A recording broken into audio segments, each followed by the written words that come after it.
Hello, good morning students. कैसे हैं आप सभी? आई होप सभी अच्छे से होंगे। स्टूडेंट्स, आज हम पढ़ेंगे क्लास 8th की साइंस बुक का 5th चैप्टर, जो कि हमने हाफ पार्ट इसका कंप्लीट कर लिया ऑलरेडी।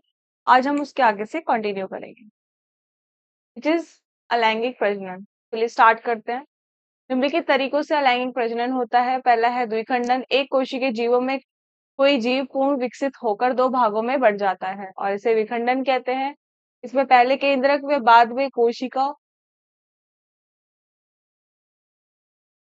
बाद में कोशिका द्रव्य विभाजित होता है और दो जीव बनने के कारण इस विधि को विखंडन कहते हैं। इस विधि को विखंडन बोला जाता है।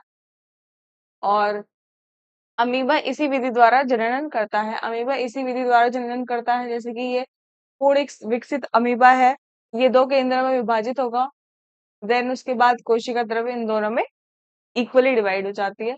मुकुलन क्या होता है? सरल जीवधारी जैसे कि हाइड्रा, मूंगा, स्पंज तथा ईस्ट आदि में मुकुलन द्वारा प्रजनन होता है और इस क्रिया में जीवधारी के शरीर से कलिका के समान शाखा निकलती है, जो कुछ बड़ी होकर जीवधारी के शरीर से अलग हो जाती है और यह अलग हुई कलिका कुछ समय बाद उसी प्रजाति का एक वयस्क जीव बन जाती है। जैसे कि कलिका विकसित हुई, समूह एवं स्पर्शक में विकसित हुई और ये इसका संक्रचन उत्पन्न हुआ।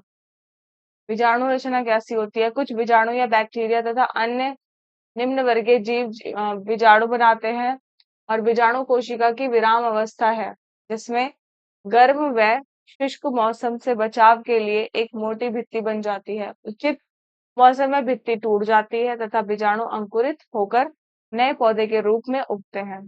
फफूंद आदि अनेक अपुष्पित पौधे एवं बैक्टीरिया जैसे कि ईस्ट, राइजोप आदि प्रतिकूल परिस्थितियों में बीजाणु रचना द्वारा प्रजनन करते हैं। काई तथा फंड में बीजाणु एक विशेष रचना के अंदर पैदा होते हैं और इन्हें बीजकोष कहते हैं। पुनः पुनः उत्पादन क्या होता है? सजीवों में अपने शरीर के अंगों की मरम्मत एवं टूटे या नष्ट अंगों के पुनर्निर्माण के पुनरुत्पादन कहलाती है। यह प्रक्रिया पुनरुत्पादन कहलाती है और इस प्रक्रिया में शरीर की कुछ कोशिकाएं उसी प्रजाति का एक नया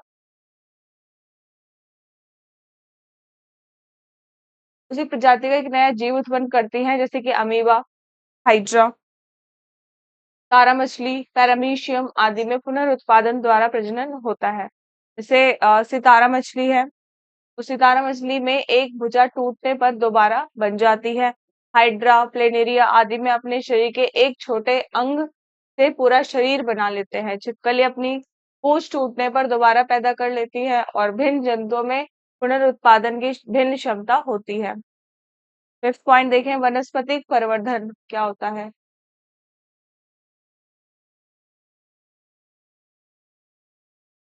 ये आप देख सकते हैं, ये वनस्पति प्रवर्धन का ही चित्र बनाया हुआ है। ये मुख्य केंद्र है और ये नया केंद्र और ये परत पटल है।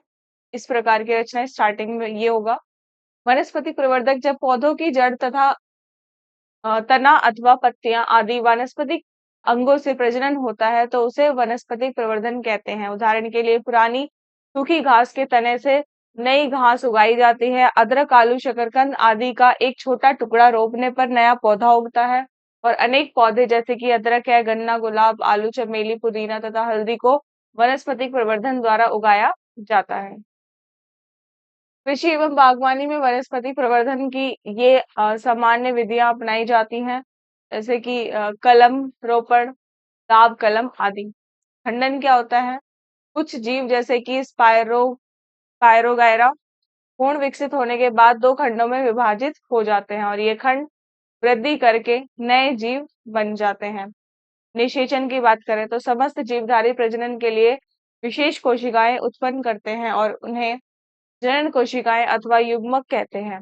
और जंतुओं में नर युग्मक शुक्र कोशिका तथा मादा युग्मक अंड कोशिका होती है और एक शुक्राणु तथा एक अंडाणु कोशिका की परस्पर क्रिया से नए जीवधारी की प्रथम कोशिका बनती है और यह क्रिया निषेचन कहलाती है। युग्मक नए जीव के माता पिता से प्राप्त होते हैं तथा नया जीव उनकी संतान कहलाता है। निषेचन की क्रिया मादा के शरीर में अथवा बाहर होती है, जैसे कि मछली एवं मेंढक अपनी जनन कोशिकाएं शरीर के बाहर छोड़ते हैं और मादा मेंढक अंड कोशिकाएं तथा नर मेंढक अपने शुक्राणु जल में छोड़ देते हैं। शुक्राणु तैरते हुए अंड कोशिकाओं के संपर्क में आने पर उन्हें निषेचित कर देते हैं और यह बाह्य निषेचन कहलाता है, क्योंकि यह क्रिया मादा शरीर के बाहर होती है। और अधिकांश जंतुओं में नर अपने शुक्राणु मादा के शरीर में प्रविष्ट करता है और यह आंतरिक निषेचन कहलाता है। आंतरिक निषेचन क्या होता है? मनुष्य, कुत्ता, बिल्ली एवं चिड़ियों में अंडों का निषेचन मादा के शरीर में होता है, अतः इन जीवधारियों में आंतरिक निषेचन होता है। तो मानव में निषेचन आप देख सकते हैं, ये शुक्राणु है, ये केंद्रक है, केंद्रक से शुक्राणु का एडिशन होगा, युग्मनज होता है ये डिंब भित्ति। पौधे, पौधों में लैंगिक प्रजनन किस प्रकार होता है स्टूडेंट्स? पौधों में लैंगिक प्रजनन, कई पौधे लैंगिक विधि से जनन करते हैं और यह क्रिया फूलों द्वारा की जाती है।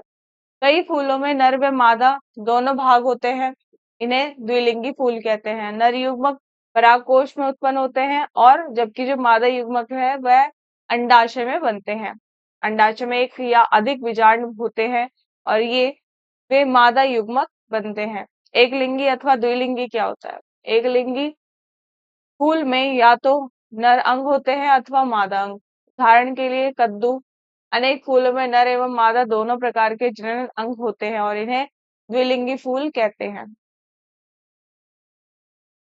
पुष्प के नर जननांग की बात करें तो पुष्प का नर जननांग पुंकेसर कहलाता है। प्रत्येक पुंकेसर में परागकोश होते हैं और जिनमें नर युग्मक बनते हैं। नर युग्मक नर जनन कोशिकाएं होती हैं और ये गोलाकृति के पीले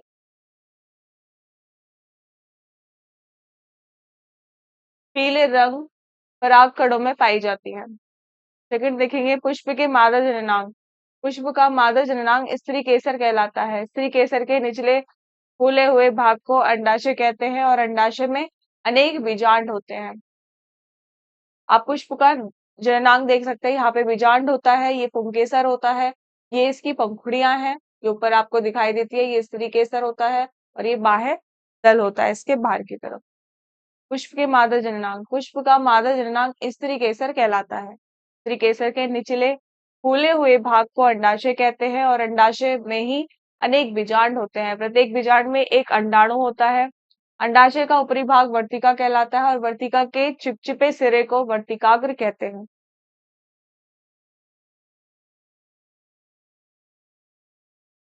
ये देख सकते हैं जैसे कि ये परागकण यहाँ पर होता है, शुक्राणु केंद्र यहाँ पर होता है, ये मादा युग्मक है और ये डिंब और ये आवरण से इसको कवर किया गया है। तो प्रजनन काल के समय परागकोश से ही असंख्य परागकण निकलते हैं और ये परागकण वर्तिकाग्र, ये जो वर्तिकाग्र है इस तरीके से वर्तिकाग्र पर गिरते हैं और तो पराग कणों में स्थित नर युग्मक पराग नली द्वारा वर्तिका से होकर अंडाशय तक पहुंचते हैं। वर्तिका से सीधा अंडाशय तक ये पहुंचते हैं और नर युग्मक एवं मादा युग्मक की परस्पर क्रिया को निषेचन कहते हैं और निषेचन क्रिया के पश्चात अंडाशय से फल एवं बीजांड से बीज का निर्माण होता है और अनुकूल परिस्थितियां आने पर बीजों से नए पौधे उगते हैं।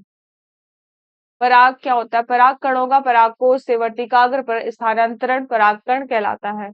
पौधे अपने स्थान से स्वयं गति नहीं कर सकते हैं, इसलिए पौधों में नर युग्मकों को मादा युग्मकों तथा तक पहुंचाने का कार्य कीटों एवं वायु के माध्यम से ही होता है। प्राय पर परागकण परागण वाले पुष्प सुगंधित होते हैं, जिसके कारण पक्षी एवं कीट व पुष्पों की तरह आकर्षित होते हैं और पुष्पों में प्रजनन की प्रथम अवस्था परागकण एवं द्वितीय अवस्था में निषेचन होती है। निषेचित अंडाणु बीज के रूप में तथा अंडाशय फल के रूप में विकसित होता है।